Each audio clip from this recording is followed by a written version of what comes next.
issue in Japan, what really took place was basically the big flaw was that the plant itself wasn't designed to withstand a 30-foot tsunami wave. It was designed for a 15-foot tsunami wave. The tsunami wave is why the meltdown happened. The 9.0 magnitude earthquake is not the reason any kind of radioactive material escaped. The reactor cracked. There weren't leaks all the way through the concrete.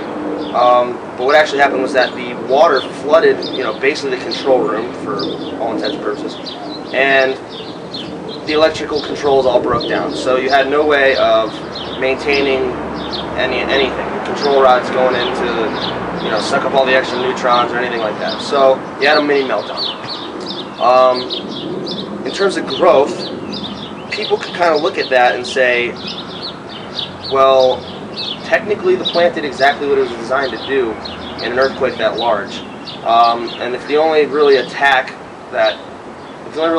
was the tsunami, in terms of the U.S., you can't really use that as a reason to stop our nuclear program or even just challenge its growth, because at this point in time, something crazy like 70% of our nuclear power plants are all situated in the Midwest. There obviously are some coastal ones. You can see the one up in Slough. There's where I'm actually not far from 3 Mile Island on the East Coast. So you have those kinds of things that linger and they work in terms of scare tactics. But yeah, you're not going to see a lot of viable arguments against the nuclear industry in general.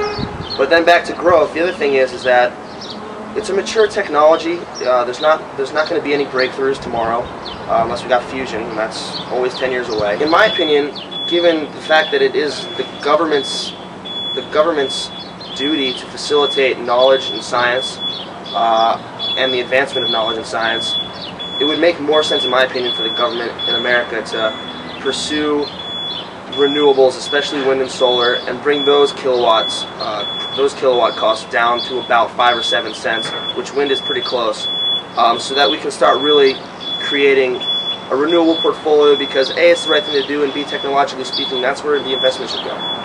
Everything technically is a renewable resource, even oil. It just has a different period of renewability. So, in that sense, sure, nuclear is renewable energy. Is it clean? Well, according to Obama, it is going to be, well, his last State of the Union, I'm sure some things have changed since the disaster and all that kind of stuff, but in the State of the Union, it was considered a clean technology, which is kind of a new approach to nuclear, but it was grouped into the clean, series of technologies that he mentioned. It also is a huge contributor of water vapor, not enough for it to be considered a significant amount, but that's a huge greenhouse gas right there. It's up there with methane. If you really look at the technology, it's not sophisticated. It's clean. The loop is closed. It's endless. I mean, I think in one day the sun provides something, a couple thousand terawatts, enough to power the entire world for a year in one day, and some. It's just like, how have we not done more to tap into this resource? I mean, nature does it. Some of the best economic models in the entire world have been based off of observations in nature. First step to getting away from nuclear is in solving the intermittency and the storage problems with renewables. Once some kind of storage mechanism is in place, we can start talking about renewables' impact on demand during those peak hours, once storage is online. A big area there is batteries. Like, we're looking at some new interesting battery technologies.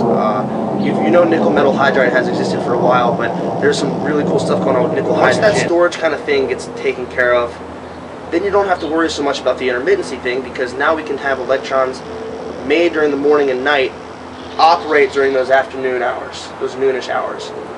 That's huge once that problem gets solved.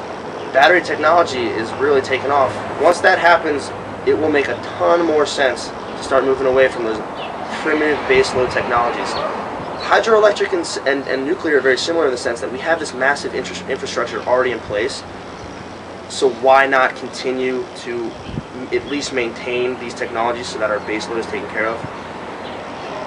Primarily though, once this intermittency storage problem is taken care of, first what you're going to see is you're going to see no more investment in conventional fired power plants, which if you actually look at the cash flow financial model with utilities, it makes so much sense to keep investing in building conventional powered fire plants just for those 4 days out of the summer where everyone needs their air conditioning. But that's how they get their cash flow every year to do these other projects, by building these huge plants. Once you have the intermittency storage thing solved, you're going to see that business model actually be realized as obsolete, which, I mean, it should have been realized 10 years ago, but it actually will be realized. Then you'll start seeing this kind of solar, wind mix taking care of that base load.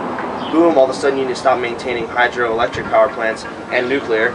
And then, I'm no Nostradamus, but I'm pretty sure after that you're going to see a lot more wind and a lot more solar taking care of everybody's energy.